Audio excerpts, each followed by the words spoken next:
I think we can all agree, more quizzes on the television. Let's see if we can get some more happening, certainly for the rest of the week, and we'll do our best. Yeah, all right, easy. In a second, we'll have a chat to Jihad Dib and Senator James Patterson, but a rock star who you're going to see a lot more of on this program next year. Well, let's hand the whole show over. She could just sit on, one half of the screen me, one half of the screen her. Liz Storer, would you be happy with that arrangement from Advance Australia? How are you, mate? Absolutely. Where do I sign? Yeah, good, done. All right, we'll have a chat. My people, your people, you know how it works. So, look, congrats on the year. Congrats on taking up the fight at Advance Australia, the common sense version of those idiots over at Get Up. So let's talk about the great ideological fights, frankly, of the year and things that people can start to breathe out on. Let's start on the federal election and looking back on that. I just don't think it can ever be overstated about how significant it was. Lefties would like to pretend that it was all just sort of a snafu of personality and the salesman wasn't the problem. No. What he was selling was the problem.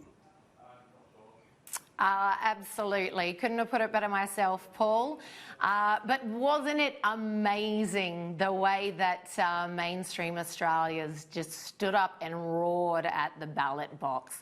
Big fat no to the radical left agenda being pushed by Labor, the Greens and other independents. At the time, Advance Australia was only 6 months old and we went toe-to-toe in electorates across the country with the likes of 10-year-old Get Up and others. And I got to say, at the rate we're growing, I cannot wait for round two. It's going to be a doozy. Bloody oath it's going to be. But I just love that everyone looks back, or a lot of people look back on the election and say, well, geez, isn't it really obvious that this doofus wasn't going to become Prime Minister? But there were plenty of us that had well and truly wide eyes and have every year that the bloke had been trying to become Prime Minister. Yes. We're all still scraping very grateful jaws off the floor, I think. But at the same time, I think we must be very wary of getting carried away with the victory of the moment. The truth is, and you would know this, the Libs primary vote actually went backwards. So we are living on borrowed time, and I think in order to see the radical left defeated yet again at elections to come, we can't afford to vacate this space.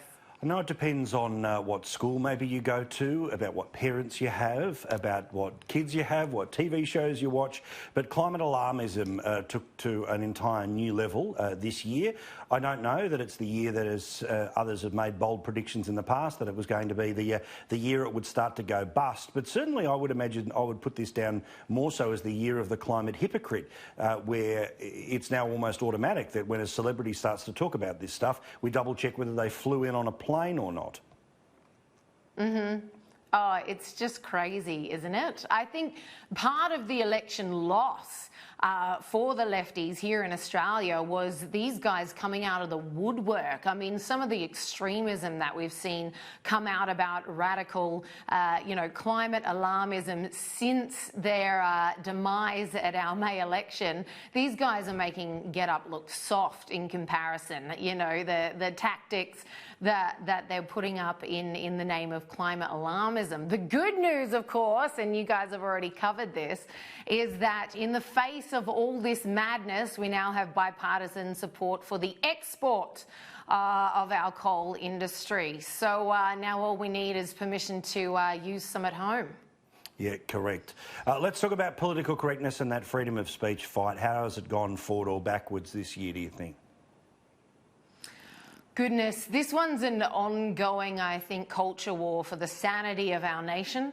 Obviously, the very famous Folau case brought this to light like nothing else. It's been very useful in bringing freedom of speech, freedom of religion to light in our nation. But I got to say, I think people who are counting the recent settlement as a win have got to stop drinking the Kool-Aid. Last I checked, this guy was fired for saying something his boss didn't like.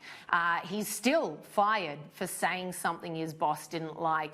And what this means for the little guy is that a mainstream Australian without the money, without the fame of a Folau, doing the same thing, if all the best Folau could get, the best he could walk away with was a eye-wateringly fake apology and some go-away money. Let's be real, that's what this settlement was.